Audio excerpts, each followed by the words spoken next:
आप सभी का स्वागत है और आज का ये जो वीडियो है, इस वीडियो में हम जो ये अध्याय कर रहे हैं, अध्याय 11। ठीक है, घातांक और घात। घातांक और घात। ठीक है, तो इसमें कुछ घातांक के नियम हैं। क्या है? घातांकों के नियम हैं। क्या पढ़ेंगे आज हम इस वीडियो में? घातांकों के नियम। ठीक है ना? कुछ नियम है घातांकों के, वो हम यहाँ पे आज पढ़ने वाले हैं।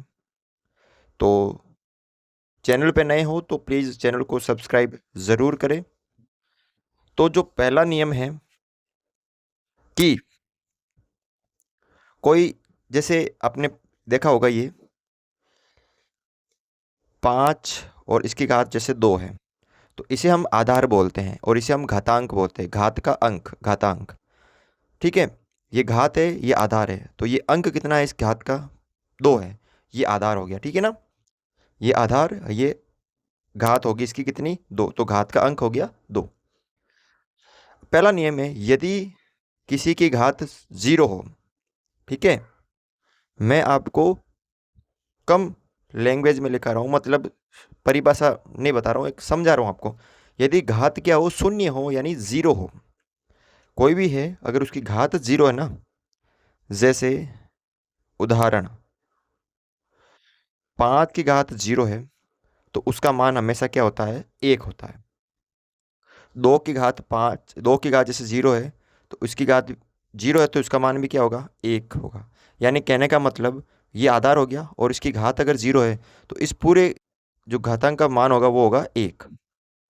ये आपका हो गया एक नियम। ठीक है, याद कर लोगे।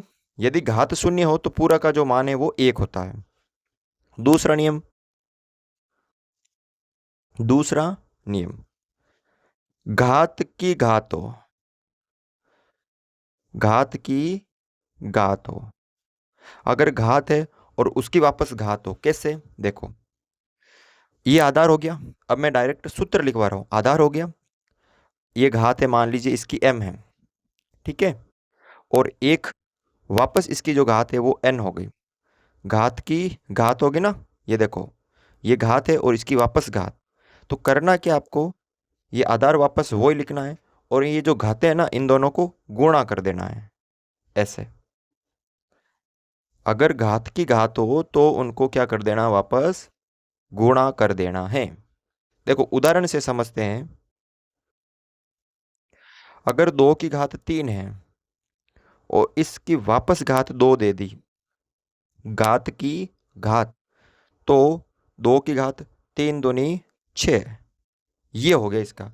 यानी दोनों को मैंने गुणा कर दिया। दो आधार वापस वही लिखा और घात को इस घात से गुणा कर दिया। तो 2 को 3 से करेंगे तो 6, 3 दूनी 6। समझ में आ गया?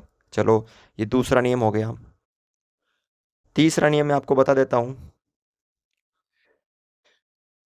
जैसे घात जो हो ऋणात्मक हो,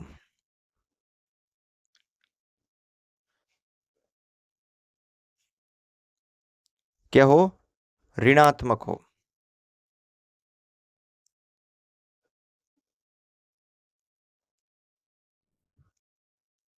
घात क्या हो? ऋणात्मक हो।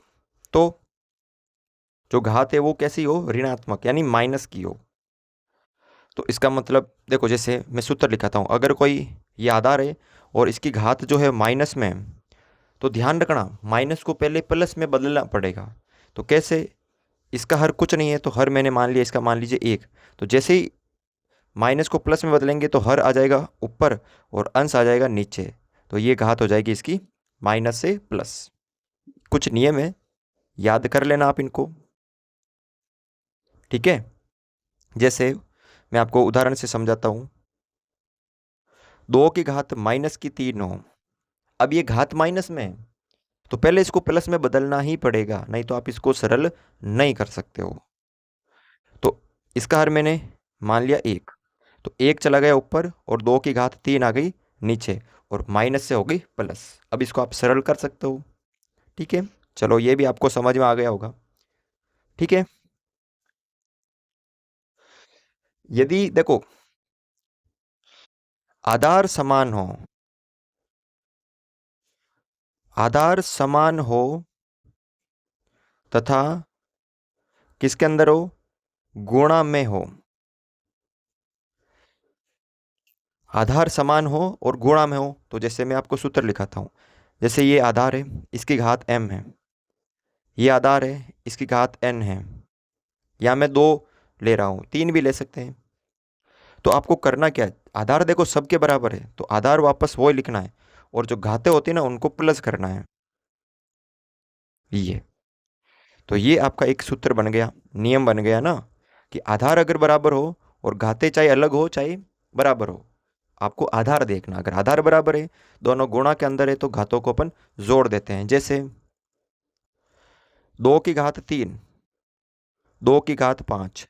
अब चाहे घातें अलग हो चाहे घातें बराबर हो, उससे फर्क नहीं पड़ता, फर्क पड़ेगा आपको किससे, आधार बराबर होना चाहिए। आधार कितना है दोनों का, 2। आधार कितना है, 2, और घात को जोड़ दीजिए, 3 और 5 8। ऐसे समझ में आ गया ना। होना किस में चाहिए, गुणा में होना चाहिए, या प्लस होगा तो ये नियम लागू नहीं होगा। 5वां देख लीजिए, वही आधार समान हो तथा किसमें हो, अब भाग में हो, किसमें हो, भाग में हो। देखो कैसे, ये आधार है इसका, इसकी घात हो गई m, मान लीजिए ये भाग का चिन्ह है, ये आधार है और इसकी घात है n। तो अब वही आधार वापस वही रखना है, गुणा में हमने घातों को प्लस किया था और इसमें क्या होगा, माइनस होगा।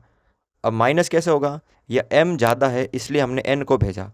मान लीजिए n के पास होता तो n अगर ज़्यादा होता तो m भेजते, वो अपन जब क्वेश्चन करेंगे तो समझ में आ जाएगा।